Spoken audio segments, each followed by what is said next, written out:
Hi guys, my name is Nick, and I will be playing Cygnar in this video. My name is Matthew Ramsey, also known as Gorus. Check me out over at trollbloodscrum.com and the Scrumcast. Hey, I'm Podell. I am providing color commentary because I have not watched this match before. You know, part of your job here is to cover dead air because you're the color commentary guy. So try and get on that, buddy.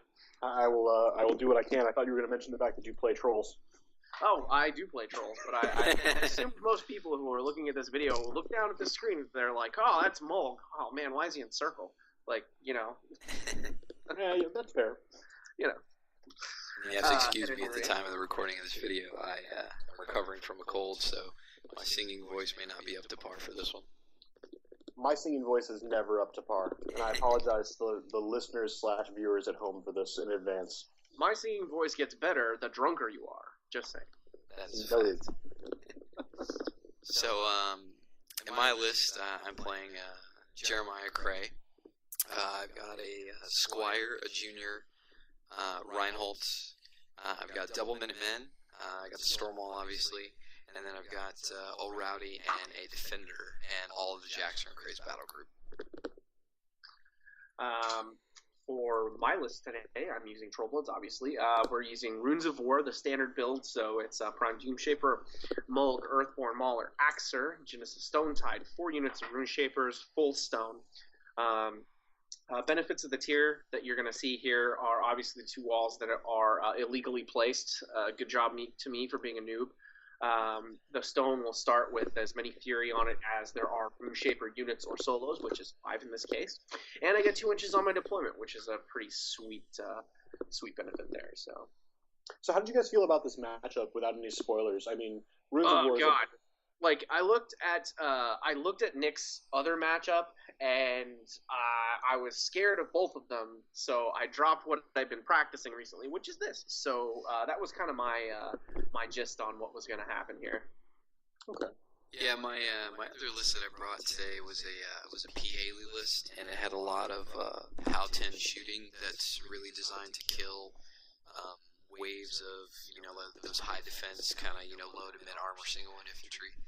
And I know trolls typically can tank really well, and they can get up the board really fast at you.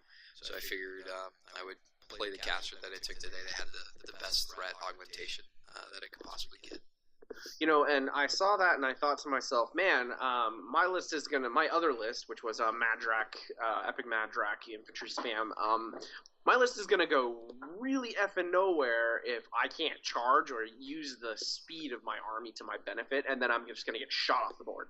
So I went with the list where I can get roughly 12 points shot off the board and then still deliver the bulk of my army no matter what happens if I hit Haley or if I hit Cray. So I think that was where my decision making was going to be.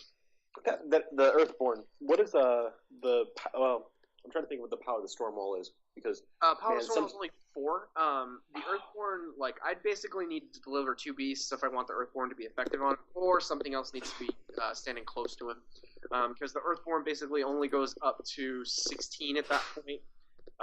19 with rage. 20 with stones, the stone strength from the Krillstone, which is not hard to do. But when you're only swinging dice +1, I think I statistically miss it by about 3 or 4 damage to kill it, which is not good enough. So no, it's not. Yeah, so I had to temper that a little bit, but you'll see with my positioning here, how I was trying to be cautious with the pieces that I knew could kill the Stormwall. But I mean, that's we'll leave that until the match happens. Okay. At this point, I'm not certain had we rolled off. Yeah, it looks like you've already pre-deployed, and I'm pretty certain that I chose to go first based on what I'm seeing here. So I'm basically doing my standard deployment with these guys. You're going to see them basically in a line to where I can get my 4 units of Rune Shapers to sort of consolidate in the middle or harass on flanks no matter what, because they're going to be running turn 1. And then everything's going to be torn up in between. Yeah, and then for me, I just kind of eyed up where Matt was going to have his big important pieces, and I knew that I had to try and remove either Mulg or the Mauler. I figured that if I could do that, in the late game piece exchange, I think I would be up maybe a little bit. And then I also wanted to get those Minimen out harassing and killing those Runekeepers as soon as I possibly could. So, yeah, let's get started. So here's a question for you guys with the 3 flags. Do you think it's more important to be reactive or proactive in this specific scenario? That depends on your list setup and if you know your opponent's threat ranges. Going first like this, I know I'm pretty safe running forward. Turn 1, which gives me leverage on the scenario because I can advance past farther because I know I'm not going to get shot right away. If I'm going turn 2 against a ranged heavy list, I'm generally not as brazen with my Rune Shapers. Yeah, they're armor 17 under the stone and steady, but what I've found is that they are not super resilient when it comes down to being shot from range. I mean, dice minus 5 is still a couple of points a turn or a couple of points a shot, and they'll start to fall pretty quickly. You'll see me here start to posture forward with my models. I've got a pretty good bunker because of the tier bonus, which probably would have looked a little bit different had I actually positioned the walls properly and according to the rules. Doom Shaper's obviously going to be cautious. He's paper, so I don't want him to die. I'm basically just going to be moving everything else up into a position to either tank incoming range shots and not be too hindered by what's in front of me, as well as give me an option to advance slightly to take the hit, the initial charge, and then retaliate if I so chose. Obviously, you're going to see all the support pieces come into play here. Janice is moving into a very beneficial place where she's not going to die early, and then I can move her down to place a secondary wall later down the line. Absolutely. And I didn't realize this when we were playing, but man, those paper walls that I use really are very, very twitchy when you're moving. Yeah, I actually have a couple of special templates that I've made back in the day. I used to play Trolls, and they're a little bit more heavy because I found that it sticks better. But that's just my 2 cents. No, man. When I get myself into a little more of a money fight situation, I will most certainly get myself another set of walls. Yeah, to answer your question, Andy, I think for the 3 flags, I think it's almost more advantageous to be a little reactive, but it also depends, obviously, on the faction that you play. Like for example, like Cygnar, much like Legion, they're primarily like a range force. So you want to always, keep that in mind. It's almost like in boxing. Like if you got reach on your opponent, you want to take advantage of that reach if you can. And I think that particularly now with the middle flag always staying, you can essentially take a good portion of the center of the board, and then you're not overcommitting necessarily to one side or the other. Where before with the old incursion, if the middle flag went away and you just try to tank up the middle, you were just in a really, really bad spot down the line. I absolutely love the changes, that the fact that the middle flag doesn't go away anymore. Oh, camera issue there. Yeah, 100% agree there. Like, it's just so much better. I mean, Edeni is still a problem, but outside of that, Well, for me, it's like as a troll player, inside faction with so many 5s and 6s, like, that really hurt me a lot. So, at any rate, Nick, your turn here. It looks like you're positioning up forward with your Minutemen here. Yeah, so basically on the left-hand side earlier, Iris walked up and blinked some damage. And basically what I'm trying to do is just, do what Cygnar does and just try and get some good crowd control going on. I know the covering fires are going to stop the beast, but the Rune Shapers don't really want to walk into him and start taking that damage. The Minutemen are being proactive. They're going up on the hill trying to shoot some Rune Shapers. And then I light Cav over and then Flak Field. I think do a little bit of damage, but we got one there. Bam. Nope. Yeah, the stone I think is really the important part of your list because it lets you have that advantage of having multi-wounds that's also protected from range, magic, or melee attacks. The +2 harm just across the board is a really, really powerful effect, I feel. Yeah, it's pretty good expenditure for 4 points, 5 points. Yeah. So yeah, I'm just you're doing actually good work over here, man. I'm having to make some tough rolls. Yeah, getting some work done. Yeah, the Minutemen do some really good stuff with Cray. I mean, they're really killer versus stuff like errants and like zealots after the mini feat. Because you can tie them up, you can walk into combat with them, you can explode, you can shoot with the slug guns. They do some really cool things. So yeah, I think for the scenario. Boom. All right, that one goes away. Yep. Which has been good for you because you clogged me up real good right there. That I do have to point out that is an excellent use for a no quarter. By the way, that you guys are using it for the dice rolling. These tables are super slick, man. So dice just flew everywhere. So it was better to have them done on that space, you know. So that was kind of the thing behind that. So. All right, so this turn, I'm thinking to myself that I've got to be very careful, even though I wasn't very careful. This is one of the big problems I have with this list, is my positioning of Doomshaper and other pieces, because I can just die. So that's bad. Now, you're going to see me make a couple of key errors here, and I'll point them out as they happen. Number one is that Doomshaper's going to walk up behind a wall within Stormwall range shooting and almost die. So this here is pretty interesting. One thing I find about RuneShapers is that they love to drift AoEs wherever. And I think Nick's telling me here that she shoots back once I miss a spell, even though I just hit a spell. She's got a whiplash, so anytime you miss her with a magic attack, you're automatically hit by that same attack. And RuneShapers are all magic abilities, so it's... I'm just looking at 12s here and wondering to myself... Bad news. So, well, I'll take that automatic point, I guess, is what I was thinking, because I think I think I remove her with PAL 7 Blast, which is one of those really valuable things. Because look at me, I'm trying to here drift on the junior. I risk nothing by doing this. There's nothing on the flank. If he wants to shoot at me from this wall, he's wasting his time. I get it for 3 points, you know. So, and then the same thing happens. I'm just gonna drift AoEs forward after I kill this stupid storm pod. It's gonna cause me fucking headaches if I don't get rid of it. So, more drifting at this point, just moving forward. I'm, in a position to threaten this scenario no matter what, so I don't feel particularly pressured to move farther forward, which is why the Root Shapers are there. So here's a question for you, yours. Yeah. Do you feel that Runes of War does a really good job of cracking armor? Absolutely. I mean, obviously being able to push a model all the way up to 22, PAL 22 is pretty good.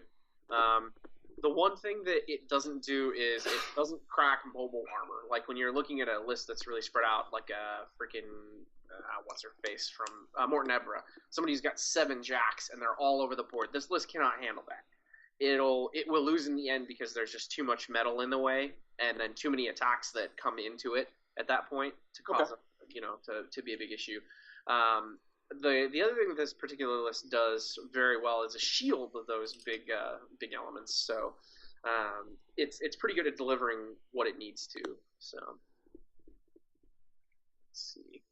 At this point, Doomshaper, it looks like he's putting stuff out here. I know I feat this turn, and I didn't see what spell I put out, but I'm sitting on what looks like 2 right now, which I think is fine. 2. There's the feat token right there. So I'm moving up my 5 there. Yeah, just being cautious at this point, and, well, trying to be anyway. I don't think I'm in range of any charges. I might get shot. I'm decent armor. I've got Elements Communion on myself right now, so I'm armor 19 under the stone. Janice moves up. She's going to put the wall down. I'm basically just positioning myself to be, pretty, not necessarily invulnerable, but less vulnerable. And then I reconsider this wall placement here because it looks stupid, and I'm still on Janice's activation. So, yeah, that's safer. Good job, me. Stone does its thing, moves up.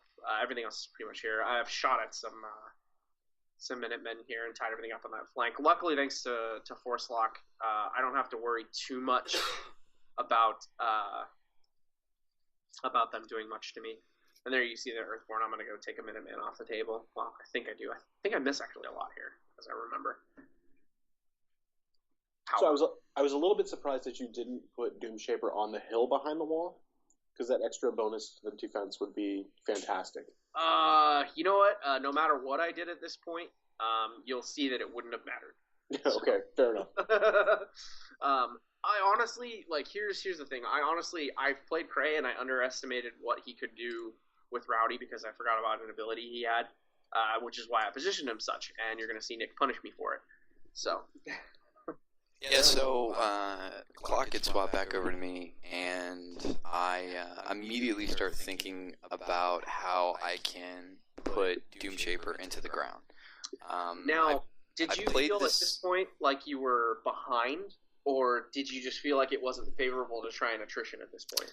I felt like the odds of killing you in the manner that I was going to kill you was pretty high, pretty favorable. It was optimal at this turn. Yeah, because I played a similar matchup using my Haley list, and I just felt like, if I could do it there, I could definitely pull it off with Craig. So the idea or the plan is I'm going to full tilt Rowdy, and he can advance 10 inches with full tilt, and then he's going to try and use his Tremor attack. Hopefully Doomshaper's in range, and if he is, that means he's knocked down. So I got a lot of high-power shooting that's going to attempt to go into him if that actually ends up working. So right now my Minutemen are just kind of fumbling around, not really doing a lot of damage, but they are most certainly trying.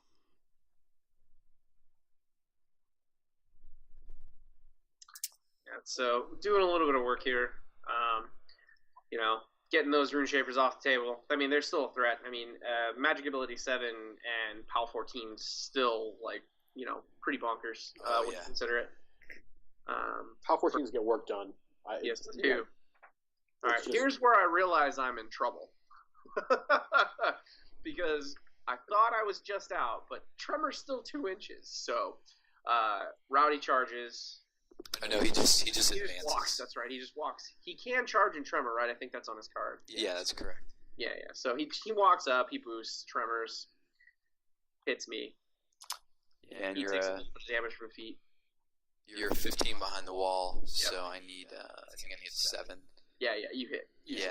So I knock him down. So at this point in time, I'm kind of looking at it, and I'm like, okay, well, I got the Storm Wall, I've got Junior, I've got a Defender, and all of them are pretty much going to come in and try and end this game. Just punish. Yep. So Stormwall goes first.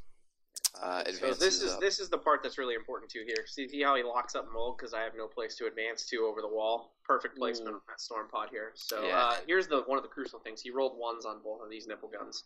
Oh yeah. So it hits. I mean, they're dice -7, but at the same time, I think he shoots at me with the big guns first, just to figure out if he, needs to boost a little one first. So hit, takes it. Yeah, I'm just putting on the firepower. Laying into me right now. It doesn't look like I've had to transfer yet. No, not yet. Here comes some of the bigger shots. Yeah, I think here's the big one. Yeah, that's the first one I've got to transfer. So I got 1 left after this. Yeah.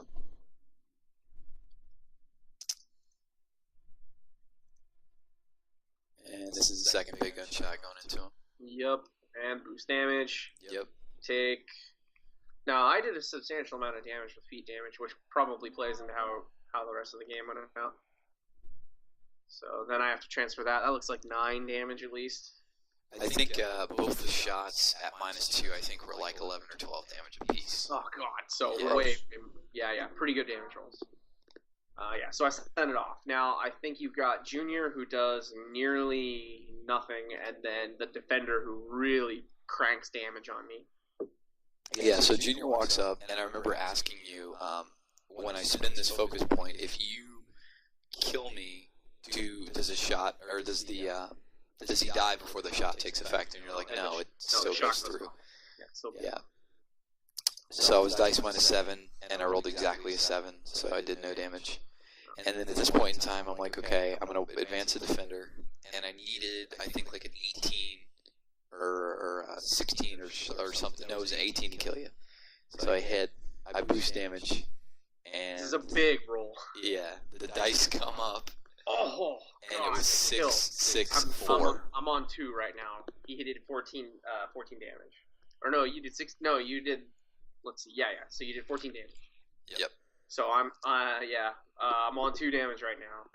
I didn't think I was gonna end up taking that much range fire, but I think that was because of Rowdy. Like, I thought I would lose a lot more on my beast. So at this point, he's moved in and there's a lot of vulnerable pieces on the board right now. So my thought is I got to get the storm pod out of my face. Rowdy needs to die, and I think I can put Mulg on the storm wall, which is pretty important.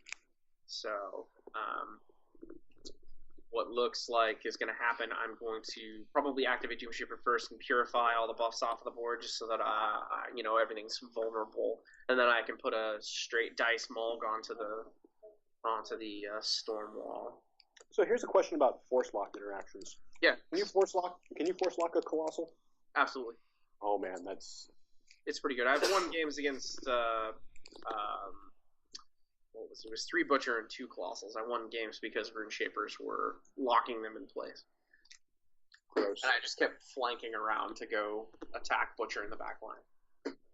So, looks like Rune Shapers here trying to put a little work in on this Minuteman. So at this point, I'm not too worried about those Minutemen on the sides. They can be allocated to, they're all pretty roughed up, but with Force Lock, they're not going anywhere. So I'm basically free to use whatever I have on that flank without worry. I don't remember what I was asking at this point because I sat down to think about something, wasting a substantial amount of clock. I don't think this game was ever going to go to clock. I don't think so either, with as accelerated as it is so far. Yeah. I'm actually surprised at how aggressive both of you guys are in this game, where you're just running towards each other. That's kind of how I like to play with my trolls. Like, seat of my pants. Here I go, I advance in the base of the flag so I can score when Rowdy's dead. Don't leave his melee arc. Doesn't matter. Yeah. Clarifying our front arcs here. So I purified. I think I sit on like 4. It looks like 4 right now. Because I'm at 2 health and I don't want to die at this point. These Rune Shapers should kill that Storm Pod and Junior, likely. Yep, there it is. Oh no, this one, yeah, and then the last one. And then I move the second unit of Rune Shapers in, and I actually do a surprising amount of damage to the Storm Wall with these guys at dice -5. So, I think we'll see that here when Nick starts doing the cards. Easily hits. Wow, big damage. Hits. Another big damage. That was another 6 damage. Wow. Oh. Yeah, dude, the damage spike. Look at the card. He's like his whole half's gone on that side. I think once Mulg charges in, I think I only spend 3 Fury to kill. So that's a pretty substantial damage on this Rune Shaper. Mulg is such a monster that it's just amazing. What was that? Mulg is such a monster. It's amazing. Just watching him wreck everything. Yeah, he's a pretty exceptional piece for sure. I pay 12 points for him, so I'd hope so. I mean, he's no Death Jack, but still pretty good. Yeah, he's. I mean, in your list, I mean, all 3 of your beasts, are really, really threatening and they're really scary. So you have to be very, very careful of what you expose yourself to. This is true. So we were checking the proxy base there. I was a little worried about my charge lane because I thought I blocked myself up with my stone there. But this is going to be the destruction of the storm wall here. Yeah, Nick's just marking that card away. It's not going to go well, I don't think. No. As you can see, I already got the wreck marker ready. It's prepped. Yeah. So Mulg doing what Mulg does. Boom. And that's that. Bam. Yep. No, actually. Hey, did I have to? Yeah, okay. I think I had to spend all of it. Look at that. Boom. 5 of them. I was pretty surprised. I honestly thought you were going to take him down in like 2 or 3 attacks. I don't remember exactly what the dice rolls were, but that went particularly well for me. And then the Earthborn comes in. I get smacked by Rowdy. I don't remember why the damage was boosted. But... Did I hit you with something? Is that what happened? Rowdy counters. Oh, no. It was a Minuteman. You walked away on a free strike. That's right. I took a free strike. I forgot. I couldn't see him behind the towering Earthborn. It turns out here, folks, that Rowdy's weapon is PAL 7. So this is bad news for old Rowdy here. He's no Kovas, but it's pretty good for the Earthborn. Yeah, it's pretty good. So the Earthborn makes easy work of Rowdy at this point, which is, I'm up pretty far here now. I just, I didn't trade anything for these points. I think that Nick and I had talked about this before, but he had thought he could win, and he ended up trading no points for everything in his army. So I don't know. I think he and I have a continuing conversation about when it is a good time to pull back and not go for assassination when you think you cannot achieve to help so you don't completely lose the attrition. So, and I think too. I mean, it's really important to identify when you need to go for an assassination versus a warcaster, or versus like a warlock. Because if a caster's sitting on 2 focus, you could typically punch through that armor. If a warlock is sitting on 2 transfers, there are times when you just won't have enough attacks or do enough damage to force them to transfer the way that is beneficial to you. Yeah. And I saw an opportunity, I went for it, and I really believed in my heart of hearts that I could have killed him, but was not so. Yeah. I mean, and the one thing that, and I think that Nick's right in this for the most part, but when you have to take account for Trollbloods and their ability to put +4 armor on anything, that can really skew your numbers for what you can actually reasonably assassinate. Also, when you take tough into consideration, that's just 33% of the time they just don't die. Yeah. I mean, it's something, that my opponent can't really rely on, and it's also something that I can't discount either. Like if they start making a bunch of toughs, then it's like, well, all my attacks are kind of wasted. But on the flip side, if they're not making toughs, then it's like, they're just playing every other army. And they're playing every other army just more expensively. Right, yeah. It's called, you'd be playing Cygnar. Yeah, pretty much, dude. So here, Minutemen are trying to do work. They're kind of mired in by my rune shapers that are still alive on that flank. Obviously Force Lock's still becoming a factor. So yeah, that guy dies. He's no longer Force Locking, and now you're just working away. And I was starting to get a little worried at this point, just because after this turn, I didn't have. I had 1 beast and a couple of really low POW models to try and keep those guys from just killing my support or my warlock. So I had to work my positioning to a point where you had no place to land, And you see here, Nick's going in for some more damage on Doom Shaper, and he positions the Squire at a point where he can keep them all from going anywhere, which is, again, excellent play versus a very interesting and wonky mechanic. Protective Fit is amazing. Protective Fit is very good unless your opponent is smart, and then it's not very good. So... It's kind of like when guys play against me with my Storm Strider for the first time. They get pushed back like once or twice, and then they're like, this is never happening again. So they'll run a model and charge at an angle where the model will get pushed, it'll stop, and they're still in melee, and they just end up killing my Storm Strider. So, the first time I played against Mog, I was like, well, this is ridiculous. And then they said, well, they have to advance directly towards, the model that's attacking. And I'm like, well, I'll just put something between me and them. Mog's wording is towards, but the wording specifically for towards means that at no point can you advance farther away from your opponent than you were previously. Oh, sure, yeah. So... you can get around it, but the positioning is big. So, like, if you had positioned off to my side ever so slightly, I could have done that. And I think here the positioning was such that I didn't think I could get around it, so I didn't bother. Right. So... Yeah, at this point in time, I've just kind of given up on the attrition battle, and I decided that I needed to feed and just, send the defender in and try and get some good damage on the beast via caster transfer.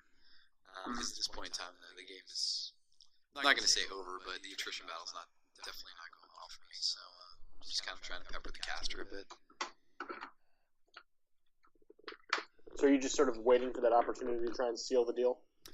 Yeah, I mean, even with transfers, once a Warlock gets down so far, you can kind of push him to that edge where the low POW stuff really starts to scare them, or at least enough attacks really starts to kind of make them twitch. So if your order of activation is right, then you can really take advantage of the fact that they only have a couple boxes left. Yeah, exactly. Any plink forces a transfer, and if I don't camp or my beasts are low, it can really start to add up. Which it kind of is. You can see two beasts that are really not in good shape. Both my Axer and my Mauler are not in great shape right now. Mulligan, the Earthborn, obviously still preserved. Something frenzied, and I'm pretty certain it was my Earthborn. Yeah, there it was. My Earthborn frenzied on the defender and did a pretty good amount of damage.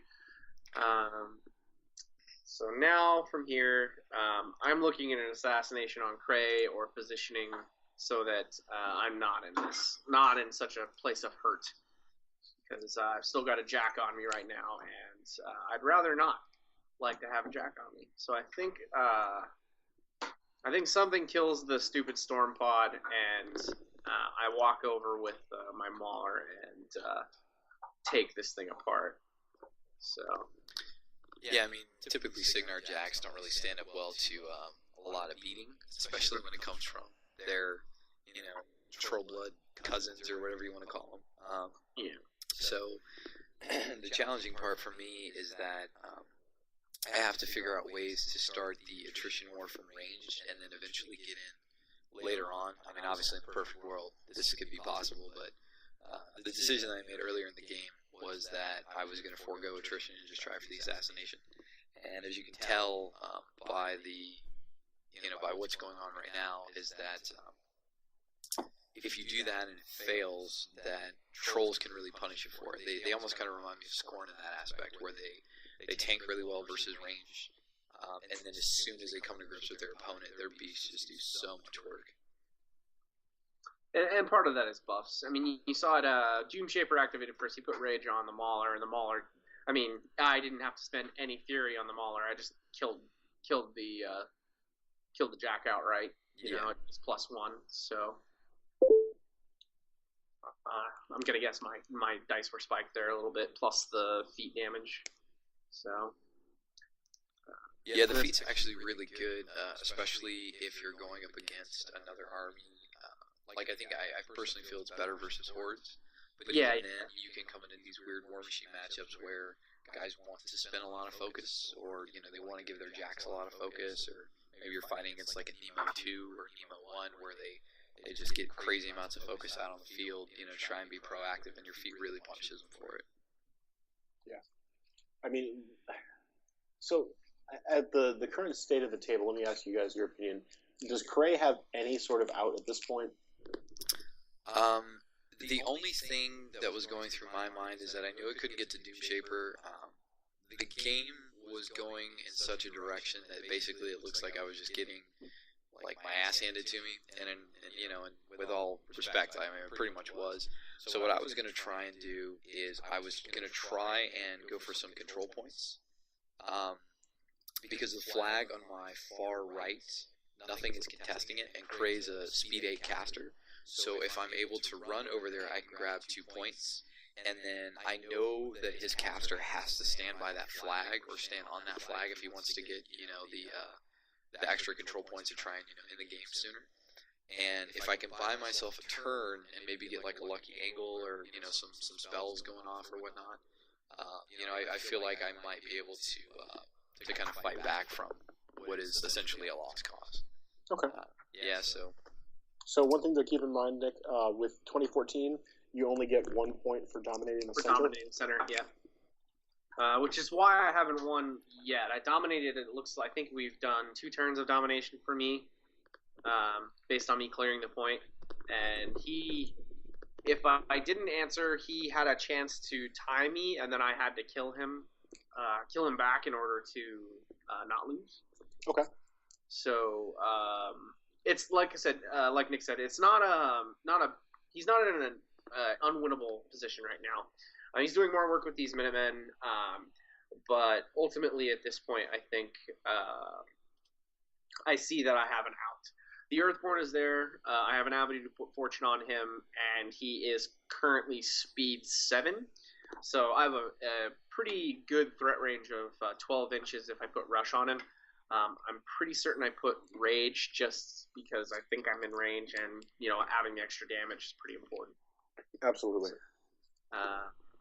Obviously, I've lost very little Rune Shapers at the most, and then that's pretty much indicative of a game that goes to the point where he throws everything at an assassination, like we were talking about before. So what you should see here is some buffs up on my Rune Shapers, and or not buffs on my Rune Shapers, buffs on my my Earthborn, and he'll get sent in, and then I'll position for a charge after if Cray doesn't move away or do anything else silly.